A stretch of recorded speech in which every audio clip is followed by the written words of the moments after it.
सारा प्रणाम। हमारे खास कार्यक्रम चुनावी चौपाल में आपका स्वागत है। हम इस समय मौजूद हैं सिद्धार्थनगर में। हम यहाँ पे मतदाताओं से जानेंगे कि इस बार उनका मुद्दा क्या है चुनाव में। हाँ बताइए, क्या मुद्दा है इस बार चुनाव में? चुनाव का मुद्दा बड़ा साफ है कि हमको रोजगार चाहिए, जो रोजगार नहीं है। हमको जो महंगाई है वो महंगाई कम कर दी जाए।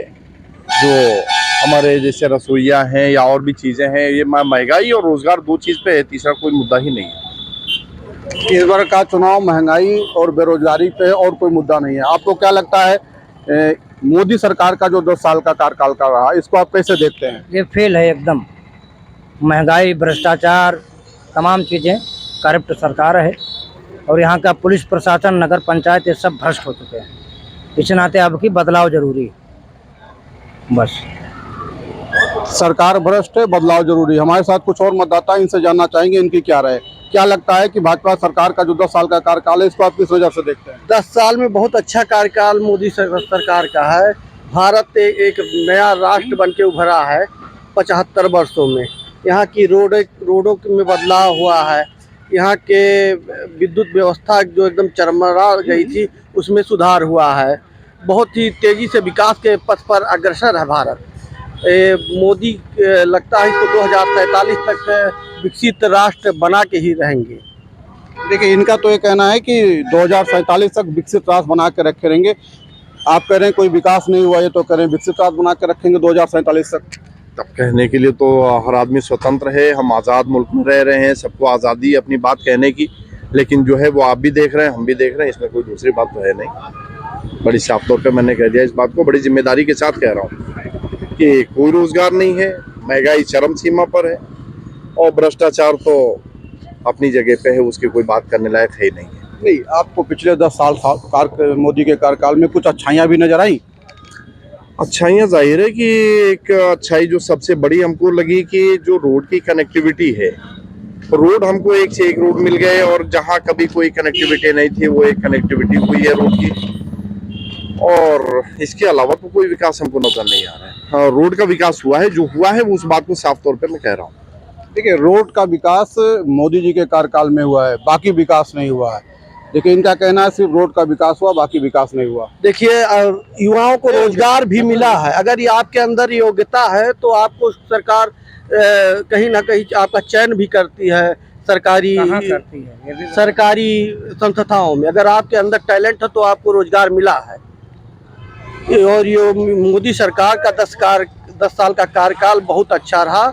जो योग्यता है अगर आपके अंदर तो और अगर कहीं ना कहीं निखार के आती है। अगर आपके अंदर योग्यता है तो निखार आती है, ऐसा भी कहना है। आप उनके बातों से कितना सहमत हैं? कतई 100% असहमत हूँ।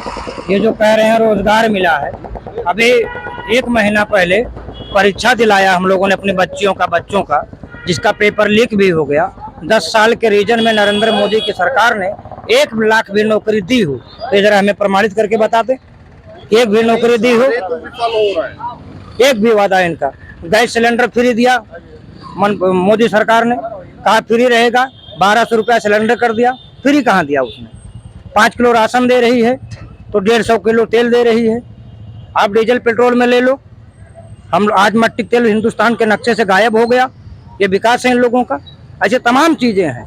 अभी आप एक दरखास्त लेके थाने पर चले जाओ, सुलह करवाना हो तो पैसा, दरखास्त दो तो पैसा, मुकदमा लिखा हो तो पैसा, किसी की बेटी भाग जाए दरखास्त देना हो तो रुपया चाहिए। एक पैमाइश करवाना हो तहसील से, लेखपाल से, तो 10,000 रुपया तहसीलदार का, 20,000 SDM का, 5,000 लेखपाल का। ये विकास है इन लोगों का। ऐसी तमाम चीजें हैं। जो किताब 5 रुपए में मिलती, कापी 5 रुपए में मिलती थी आज के 10 साल पहले, आज 50 रुपए में वो कापी मिल रही है। वो विकास है इन लोगों का। 1 रुपये का पेंसिल 10 रुपए में मिलता है। विकास है भारतीय जनता पार्टी का। इसे लोग मोदी सरकार में पिछले 10 साल में कुछ आपको विकास लगा ही नहीं? सड़क के सिवा कोई विकास नहीं, बल्कि और आपसी जो भाईचारा था लोगों में, वो भारतीय जनता पार्टी ने खत्म कर दिया। ये विकास है इन लोगों का। एक तो कहेंगे मुसलमान से दूर रहो, मंच पे खड़े होंगे, मुसलमान गाय खाता है, ये करता है, वो करता है, मुसलमान से दूर रहो, कोड़ हो जाएगा, कोरोना हो जाएगा, HIV हो जाएगी। उसके बाद जब मंच से उतरते हैं तो मुसलमान के गले से गले मिले करके साथ में बिरयानी खाते हैं। विकास है लोगों का। ऐसे तमाम विकास हैं जो भारतीय जनता पार्टी जिसको विकास कहती है। अरे भाई, सिलेंडर आपको आसानी से मिल रहा है, खाद मिल रही है। कहाँ खाद मिल रही है? आप 500 रुपए की डाई, कर दिया। 1 मिनट, 500 रुपए की डाई मिलती थी आज के 8 साल पहले। 1500 में डाई खरीदता हूँ मैं 600 फेंक देता तो मैं हमारे घर डाई आ जाती। आज भी सिलेंडर 1000 में मिलता है, 1200 करके 100 रुपया घटा दे तो कहते हो घटा दिया, क्या घटा दिया? 2 रुपया उसमें घटा दिया डीजल पेट्रोल में। 5 हमसे ले लो, बढ़ती ले लो ना, हमारा 50 किलो यूरिया कर दो, 50 किलो सुपर पोटास कर दो, क्यों नहीं करते हो? महंगाई चरम पे है, विकास के नाम पे सिर्फ सड़क बनी है। ये तो कह रहे हैं कुछ विकास हुआ नहीं, आप कह रहे हैं बहुत विकास विकास हुआ। के नाम पे देखिए, आप ग्रामीण क्षेत्रों में चले जाइए, आवास है, शौचालय है, जो कि पहले महिलाएं रोडों पे ग्रामीण क्षेत्रों में जाती थी, आज उनके घर पे शौचालय है, सुलभ शौचालय वो इस्तेमाल कर रही हैं। बहुत ही विकास हुआ इन 10 सालों में। अगर आदमी को नहीं दिखता है तो कोई बात नहीं, लेकिन अगर विकास के नज़रिए से देखिए, आज डुमरियागंज की रोडें पहले बहुत दुर्व्यवस्थित थी। हम आते जाते थे, लगभग इतने गड्ढे थे कि हमारे गांव से कम से कम 20 मिनट लगता था। आज हम 7 मिनट में अपने गांव की दूरी यहाँ से तय कर लेते हैं। इन लोगों को ये देखना चाहिए, आज अयोध्या की दूरी हम मात्र 1.5 घंटे में यहाँ से तय कर लेते हैं, पहले 4 घंटे लगते थे। तो 10 साल के कार्यकालों में प्रधानमंत्री मोदी जी के बहुत ही विकास हुआ है। मोदी जी के 10 साल के कार्यकाल में बहुत विकास हुआ है, ऐसा इन लोगों का कहना है। जैसे 10 साल में बहुत विकास हुआ, आप कह रहे हैं विकास की सड़क को छोड़ दिया जाए तो कोई विकास ही नहीं हुआ। फिर ये जो कह रहे हैं विकास की गंगा बह गई है, सड़कें खूब बन गई हैं और यहाँ से अयोध्या की कनेक्टिविटी 1.5 घंटे में हो जा रही है, क्या कहेंगे आप? ये बात बिल्कुल सही है कि 1.5 घंटे की हुई है। इस बात को मैं पहले ही आपसे कह चुका हूँ कि रोड की कनेक्टिविटी हुई है, लेकिन इसके अलावा जितनी विकास की गंगाएं आपको नज़र आ रही हैं मेरे भाई को, वो चश्मा मेरे पास नहीं है। वो चश्मा मैं मान्यवर से मांगना चाहूँगा कि वो मुझे भी मिले, मुझे भी तो कम से कम विकास की गंगा दिखनी चाहिए। और मुझे लगता है कि यहाँ पे काफ़ी लोग खड़े हुए हैं और जिस बात से वो कह रहे हैं शायद उससे कोई भी सहमत यहाँ पे नहीं है। हमारे साथ युवा भी हैं, इनसे पूछते क्या लगता है इस बार का मुद्दा क्या रहेगा चुनाव में? किस मुद्दा के आधार पर? चुनाव का मुद्दा बेरोजगारी है। युवा तैयारी करता है पेपर देने के लिए, पेपर लीक हो जा रहा है। सरकार पूरी तरीके से केंद्र और प्रदेश की दोनों फेल है। इस बार चुनावी मुद्दा होगा, विकास का होगा, बेरोजगारी का होगा, महिलाओं की सुरक्षा पे होगा।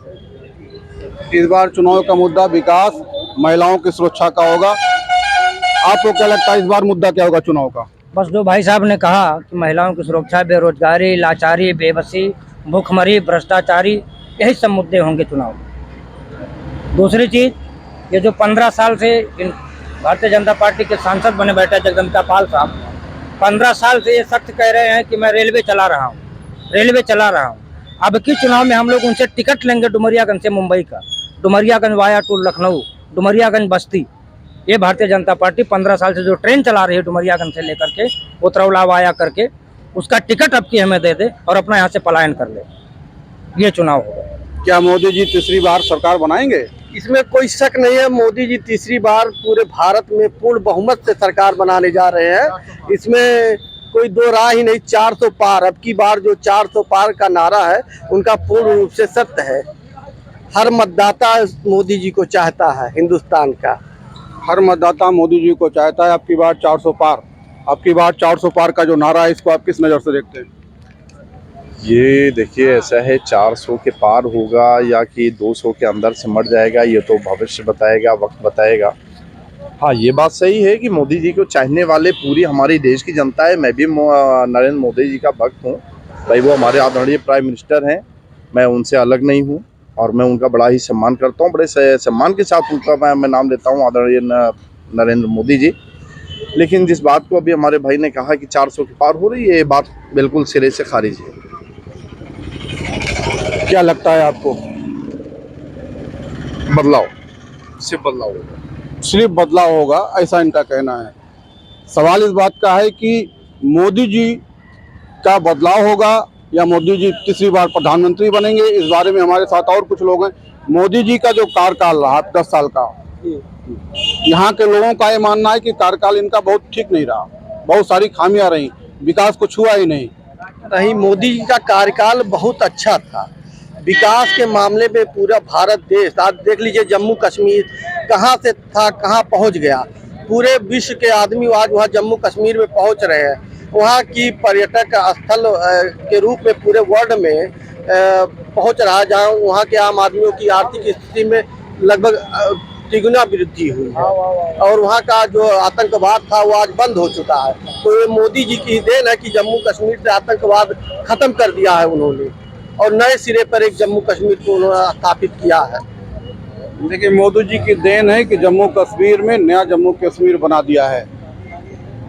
आपको क्या लगता है, इनकी बात में सच्चाई है? अब अभी पुलवामा की एक घटना हुई थी जिसमें आज तक उसका पता नहीं चल पाया कि उतने RDX कहाँ से आए और किस तरीके से आए थे। तो जम्मू कहाँ है और कश्मीर कहाँ है, खुद यहाँ की जनता ही बेहाल है। हम जम्मू की बात क्यों करने जा रहे हैं? जहाँ हम रह रहे हैं वहीं पे इस तरीके के जब भ्रष्टाचार हो रहे हैं तो हम जम्मू की बात नहीं कर सकते। और जम्मू का एक जीता जागता प्रमाण रहा है कि पुलवामा का हमला, शायद आप सारे लोगों को याद होगा, उसमें RDX कहाँ से आए और जो घटनाएं हुई उसका जिम्मेदार कौन है, उस वक्त किसकी सरकार थी, कौन लोग थे, किस तरीके से परमिशन हुई, कहाँ से आए, क्या हुआ, ये सारे सवालात आज तक वो उस पन्ने में कैद कर दिए गए, वो बंद पड़े हुए हैं, उसका जवाब आज तक नहीं आया। पुलवामा की घटना का खुलासा आज तक नहीं हुआ, वो पन्ने में बंद है। तो जिस तरह से लोगों का कहना है कि पुलवामा का घटना के बाद पन्ने में बंद है, आपको क्या लगता है कि मोदी जी चार्ज सुपरास कर पाएंगे? कतई नहीं। ये भाई साहब हमारे संबित पत्रा की तरह जवाब देते हैं। बात तो जब लोकल की हो तो ये स्विट्जरलैंड और लंदन पहुंच जाते हैं। हमारे डुमरियागंज में जो बेबसी लाचारी है, आप हिरावती नदी पुल के पास चले जाइए, कम से कम 1000 बीघा जमीन भारतीय जनता पार्टी के गुंडों ने अवैध रूप से कब्जा कर लिया। इस पर ये लोग कहते हैं विकास हो रहा है, कहते हैं कि वाटिका बनेगा यहाँ, लेकिन जो गरीब मजबूर बेबस लाचारों की जो जमीन थी, जिनके जीवन यापन का एक साधन था, वो उसे छीन लिया भारतीय जनता पार्टी के गुंडों ने। उसे किस विकास के नजरिए से लोग देख रहे हैं? खुद जाकर के आप देख लीजिए, इनको भी ले जाकर के दिखा दीजिए, इन्हें मालूम। तो यहाँ पे लोगों का जमीन कब्जा किया गया है, गुंडों ने किया है, ऐसा आरोप लगा रहे हैं। नहीं, ये गलत है। कोई अवैध कब्जा देख लो ना। हमारी तो समझ में देखने से नहीं पता चल रहा है कि कहाँ हुआ है, क्या हुआ है। प्रशासन स्वयं यहाँ जो अवैध कब्जे थे हटवा रहा है।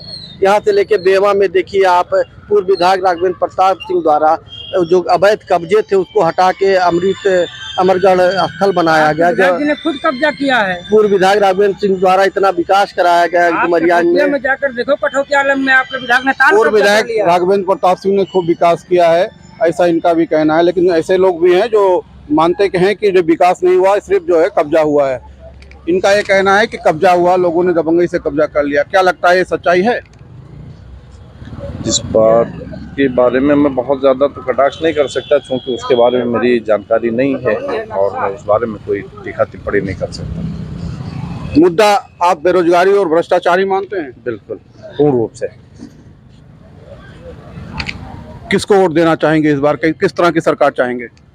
ये तो लोकतंत्र है, फ्री हैं, स्वतंत्र हैं। हमारा जिस तरीके से और जिस तरीके से यहाँ पे जो प्रत्याशीगण है, इसमें हम चयन करेंगे और वो वक्त अभी आया नहीं है कि हम चयन कर सकें।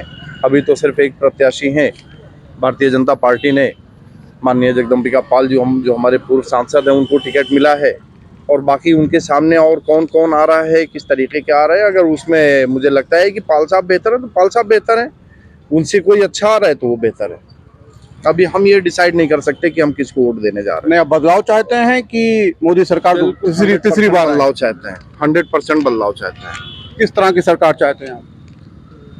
जो इस तरीके से पाक साफ हो, जो आज का कल्चर बना हुआ है इस कल्चर से हट के आए। जो हमारा पुराना भारत हुआ करता था, जिसको सोने की चिड़िया कहा जाता था, वो सोने की चिड़िया नजर आना चाहिए। आज तो एक खाई नहीं, ये कहा जाए कि एक नदी बन चुकी है, तो शायद ये दो समुदायों के बीच में इस तरीके की नदी है जिसको हमको कम करने की ज़रूरत है। और अगर हम, आप और सारे लोग नहीं आएंगे तो आने वाली नस्ल शायद गूंगी और बहरी ही पैदा होने वाली है। इसके आगे कुछ नहीं करना। बदलाव चाहते हैं, अगर बदलाव नहीं हुआ तो आने वाली नस्ल गूंगी और बहरी होगी। आज के लिए सब इतना ही। अजय श्रीवास्तव, सहारा समय, सिद्धार्थनगर।